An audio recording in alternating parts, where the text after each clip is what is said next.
Hi అందరికీ నమస్కారం. నేను మీ అజయ్. చాలామంది నన్ను ముక్కు అవినాష్ తమ్ముడిగా గుర్తుపడతారు. మాది జగిత్యాల డిస్ట్రిక్ట్ రావపట్నం అనే గ్రామం. నేను డిగ్రీ కంప్లీట్ చేశాను. డిగ్రీ ఇన్ హోటల్ మేనేజ్మెంట్, బీహెచ్ఎంసీటీ అంటారు. సో మమ్మీ డాడీ ఇద్దరు అగ్రికల్చర్ చేస్తుంటారు. ఇంకా మేము ఆల్మోస్ట్ మీ అందరికి తెలిసిందే, మేము 5 బ్రదర్స్ అన్నమాట. సో మా 3 బ్రదర్స్ ఇంకా వాళ్ళు వాళ్ళ ఓన్ ప్రొఫెషన్లో జాబ్ చేస్తుంటారు. నేను ఇంకా అన్నయ్య ఇండస్ట్రీలో వర్క్ చేస్తున్నాము. సో సింపుల్గా చెప్పాలంటే ఒక మాది మిడిల్ క్లాస్ ఫ్యామిలీయే. డాడీ మమ్మీ కష్టపడుతుంటారు. సో ఇప్పుడు మేము కష్టపడి వాళ్ళని చూసుకోవాలని మనస్ఫూర్తిగా అది అనుభవిస్తున్నాం అన్నమాట, మేము చూసుకోవాలని. సో సో ఇలా ప్రతి ఫ్యామిలీలో తల్లిదండ్రులను చూసుకునే వాళ్ళు ఉంటారు, అది ఆబ్వియస్లీ అది. బట్ ఇక్కడ మా ఫ్యామిలీకి చూసుకున్నట్టయితే నేను అన్నయ్య కష్టపడి మా ఫ్యామిలీని ముందుకు తీసుకెళ్ళాలని మనస్ఫూర్తిగా కోరుకుంటున్నాను. సో ఇప్పుడే హే చికిత్స టీజర్ లాంటి ఈవెంట్ జరిగిందనమాట. మూవీ చాలా అద్భుతంగా వచ్చింది. టీజర్ కూడా ఆల్రెడీ యూట్యూబ్లో స్ట్రీమ్ అవుతున్నది, చూడండి. మూవీ అయితే చాలా అంటే చాలా అద్భుతంగా వచ్చింది. కంప్లీట్ ఫ్యామిలీతో చూడాల్సిన మూవీ ఇది. అండ్ ఇది నా సెకండ్ మూవీ. ఇప్పటివరకు నేను చాలా web series, short films and serials, shows అవి ఇవి చేశాను. బట్ మూవీస్కి వచ్చేస్తే ఇది నా సెకండ్ మూవీ. నా ఫస్ట్ మూవీ వచ్చేసి అవారా జిందగీ, ఇది second movie hey Chikitsa. So please do watch July 24th. తప్పకుండా థియేటర్లో చూడండి. కంప్లీట్ ఫ్యామిలీతో చూడాల్సిన మూవీ. అండ్ అందరు చాలా బాగా నవ్వుకుంటారు, ఎంజాయ్ చేస్తారు. అండ్ ఒక మంచి రైతుకి సంబంధించిన స్టోరీ అందరికి బాగా కనెక్ట్ అవుతుంది. అండ్ ఇవన్నీ పక్కన పెడితే నేను ఈరోజు ఇంత దూరం వచ్చినంటే కారణం మెయిన్ పిల్లర్ మా అన్నయ్య. నేను ఇండస్ట్రీకి వస్తా, యాక్టర్ అవుతా అంటే గిట్ట చాలామంది చాలా కష్టాలు ఉంటాయి, నువ్వు ముందుకెళ్ళలేవని చెప్పి డిసప్పాయింట్ చేస్తారు. బట్ మా అన్నయ్య నన్ను ఎంకరేజ్ చేసి నాకు సపోర్ట్ చేస్తూ నన్ను ఇక్కడ దాకా తీసుకొచ్చాడు. థ్యాంక్ యూ సో మచ్ అన్నయ్య. సో మెయిన్ థింగ్, సో ఫైనల్గా చెప్పాలనుకుంటే గిట్ట ఒకటే, హే చికిత్స చాలా కష్టపడి చేశాను. త్రూఅవుట్ మిమ్మల్ని అందరూ ఎంటర్టైన్ చేస్తాను. 100% హీరో ఫ్రెండ్గా చేశాను. కంప్లీట్ నేను కనిపించినప్పుడల్లా మీరు నవ్వుతూనే ఉంటారు. సో ప్లీజ్ డూ వాచ్ హే చికిత్స జూలై 24th థియేటర్స్లో చూస్తారని మనస్ఫూర్తిగా కోరుకుంటున్నాను. సో హే చికిత్స అంటే ఆబ్వియస్లీ అందరికి గుర్తొచ్చేది పవన్ కళ్యాణ్ గారు. సో ఒక మాటలు చెప్పాలంటే తగ్గేదేలే.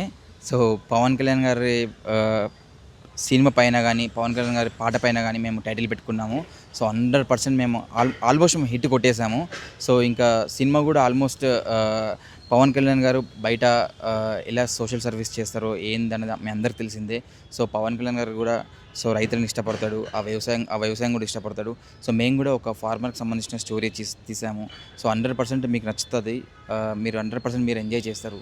సో తప్పకుండా థియేటర్కి వచ్చి సినిమా చూస్తారని మనస్ఫూర్తిగా కోరుకుంటాను. సో ఆబ్వియస్లీ ఇండస్ట్రీకి అన్నయ్య ముందొచ్చాడు, నేను తర్వాత వచ్చాను. సో 100% ఎక్కువ ఇంపార్టెన్స్ కానీ స్కోప్ కానీ అన్నయ్యకు ఉంటుంది. సో తర్వాత వచ్చిన నాకేందంటే, చూసే వాళ్ళకి ఎలా పోర్ట్రేట్ అవుతుంది అంటే, వాళ్ళ అన్నయ్య సపోర్ట్ చేస్తున్నాడు, వాళ్ళ అన్నయ్యనే ఆ క్యాటర్ ఈ క్యాటర్ మాట్లాడుతున్నాడు, వాళ్ళ అన్నయ్యనే పుష్ చేస్తున్నాడు అని చాలామంది అనుకుంటారు. లేదండి, నేను ప్రతి ఆడిషన్కి వెళ్తాను, ఆడిషన్ వీడియో చేస్తాను, ప్రతి ఆఫీస్ తిరుగుతాను. నేను ఎక్కడ కూడా నేను అన్నయ్య సపోర్ట్ తీసుకోలేదు, నేను ఎక్కడ కూడా అన్నయ్య పేరు వాడలేదు. నేను ఈ సినిమా కూడా నేను ఆఫీస్కి వెళ్ళి ఆడిషన్ ఇచ్చి నా ఓన్గా నేను ఈ క్యారెక్టర్ని సంపాదించుకోవడం జరిగింది. సో సో ఇలానే మీరు నన్ను ఎంకరేజ్ చేయాలని మనస్ఫూర్తిగా కోరుకుంటున్నాను. ఇలాగే ముందు ముందు మంచి మంచి సినిమాలు చేస్తాను, మీ అందరూ ఎంటర్టైన్ చేస్తాను, ఒక మంచి ఆర్టిస్ట్గా గుర్తింపు తెచ్చుకుంటాను మనస్ఫూర్తిగా కోరుకుంటున్నాను. So thank you so much అందరికీ. సో బేసిక్గా డిలే ఎందుకు అయిందంటే, నేను యాజ్ ఏ యాక్టర్గా నాకు ప్రూవ్ చేసుకోవడం చాలా ఇష్టం. బట్ నేను ఆ టైంలో అన్నయ్య అప్పుడు మన స్టార్టింగ్ జోన్లో ఉన్నాడు, అప్పుడే అన్నయ్య మెల్లమెల్ల రీచ్ అవుతున్నాడు. సో అన్నయ్య గట్టిగా స్ట్రాంగ్గా రీచ్ అయిన తర్వాత అప్పుడు మనకి ఇంట్లో ఒక పిల్లర్ ఉంటుంది, అది పక్కన పెడితే గిట్ట దాని తర్వాత నేను మెల్లగా ఎంట్రీ ఇచ్చి నా ఓన్గా నేను ట్రై చేసి నా ఓన్గా నేను ఆపర్చునిటీస్ తెచ్చుకుందామని చెప్పి ప్లాన్ చేసుకున్నాను యాక్చువల్లీ. సో దానివల్ల కొంచెం డిలే అయిపోయింది. సో అప్పుడే అన్నయ్య ఇంకా స్టార్టింగ్ స్టేజ్ కదా. సో మనోడు కొంచెం ప్రూవ్ అయిన తర్వాత నేను మెల్లగా ఎంట్రీ ఇద్దామని చెప్పి నాకు ఆలోచన ఉండే. సో దానివల్ల కొంచెం డిలే అయింది.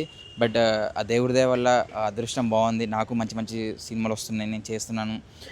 అన్నయ్య కూడా షోలో బిజీ ఉన్నాడు, మీరందరూ చూస్తూనే ఉంటారు మన సండే షోస్, ఆదివారం పరివారం, అందులో మీ అందరినీ ఎంటర్టైన్ చేస్తూనే ఉన్నాడు. సో అక్కడ షోస్లో అన్నయ్యతో ఎంజాయ్ చేయండి, ఇక్కడ మూవీస్లో నాతో ఎంజాయ్ చేస్తారని మనస్ఫూర్తిగా కోరుకుంటున్నాను. సో ఒక మాటలు చెప్పాలంటే, పవన్ కళ్యాణ్ గారి ఫ్యాన్స్కి కానీ అండ్ ఆడియన్స్ కానీ ఒక మాటలు చెప్పాలంటే, మనం ప్రతిరోజు మనము ఈ 5 చేతులు నోట్లోకి వెళ్తున్నాయంటే ఒక రైతు సంబంధించిన పంట వల్ల మనం తింటున్నాము.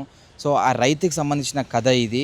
సో 100% మీ ఇంట్లో కూడా రైతులు ఉండే ఉంటారు అండ్ మీరు వ్యవసాయం చేస్తూ ఉండే ఉంటారు. సో 100% ఈ సినిమా బాగా కనెక్ట్ అవుతుంది. మన ప్రతి ఫ్యామిలీ కనెక్ట్ అవుతుంది. ప్రతి మనిషికి కనెక్ట్ అవుతుంది. సో 100% మీరు జూలై 24కి థియేటర్‌కి వచ్చి సినిమా చూస్తారని మనస్ఫూర్తిగా కోరుకుంటున్నాను. Thank you.